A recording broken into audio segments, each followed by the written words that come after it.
हिंदी है इस राष्ट्र की भाषा, हिंदी निज अभिमान है। हर स्वर व्यंजन ताकत इसकी, अक्षर अक्षर प्राण है। वैसे तो ये लुधियाना दिल्ली देश की साहित्यिक राजधानी भी बनने की तैयारी में है। आज हम बैठे हैं इस कॉन्स्टिट्यूशन क्लब में।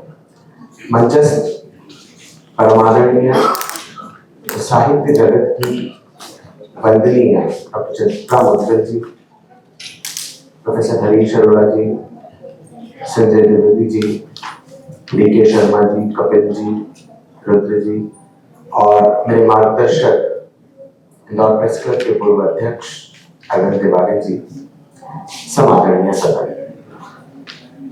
हिंदी की एक यात्रा निर्बाध हो, इसके लिए प्रकाशन का होना परम आवश्यक था, क्योंकि जब तक लेखकों और प्रकाशक के बीच में वो रिश्ता न बन पाए जिसे परिवार कहा जाए, पुस्तकों का आनंद भी नहीं आता और बिना पुस्तकों के साहित्य पाठकों तक नहीं जाता, हिंदी का परिवार विस्तारित नहीं होता।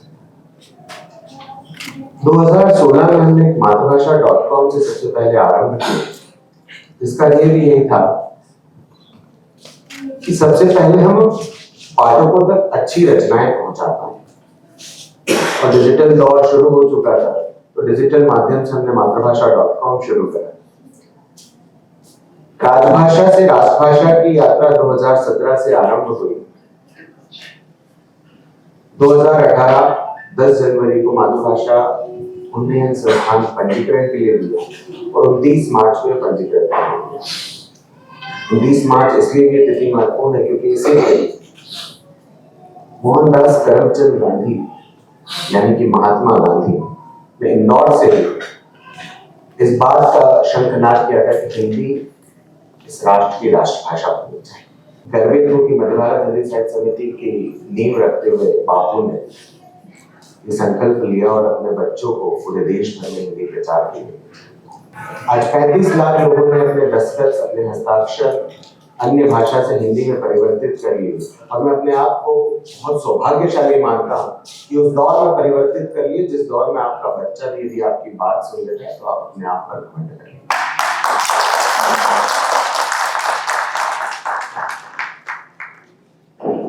इसी ध्येय यात्रा के साथ, इसी लक्ष्य के साथ डॉक्टर वेद प्रताप वैदिक जी का साथ मिला। आज मैं उनका स्मरण करना भी नहीं भूलूंगा।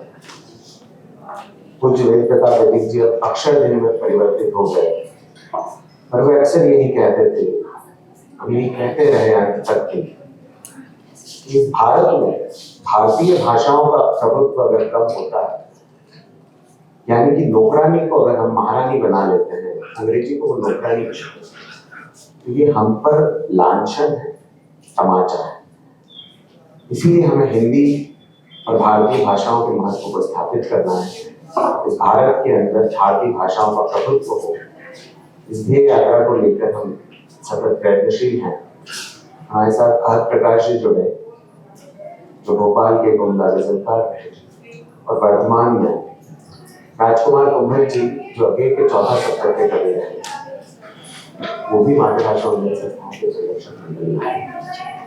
चित्रा माँ का समय समय पर आशीर्वाद उन्हें मिलता रहता है, ये सौभाग्य है। कहीं साहिर में ये लिखा था कि हम देख पा रहे हैं जिन्हें या सुन पा रहे हैं, ये हमारा सौभाग्य है। तो हम इस बात को कुछ ऐसे समझे कि आज चित्रा माँ मंच पर है और हम सब उन्हें देख पा रहे हैं, सुन पा रहे हैं, मिल पा रहे हैं, ये हम सबका परम सौभाग्य है।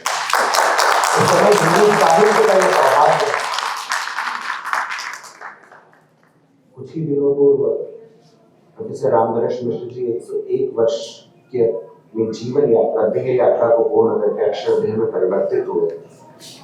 आज जब मैं दिल्ली आया तो मुझे सबसे पहले उन्हीं का स्मरण आया। पहले ये अक्सर होता था कि मैं जब दिल्ली आता था तो एक आध बार द्वारका के चक्कर जरूर लगाए। अक्षरदेह के रूप में हमारे साथ हमारा सौभाग्य है। आज आप सब संस्मृति के प्रथम सम्मान समारोह में पधारे। मैं आप सभी का हृदय से स्वागत करता हूँ और अंत में कभी अमित मौलिक की ही पंक्तियों के साथ मैं अपनी वाणी को विराम दूंगा कि है हिमालय सा बृहद अंबर से ऊंचा ऋण कभी, है हिमालय सा बढ़त अंबर से ऊंचा ऋण कभी ज्ञात हो हिंदी माँ हम सब चुका न पाएंगे। आपने इतना मधुर इतना प्रचुर तो कर दिया है, आपका यशगान गाता कर अमर हो जाए।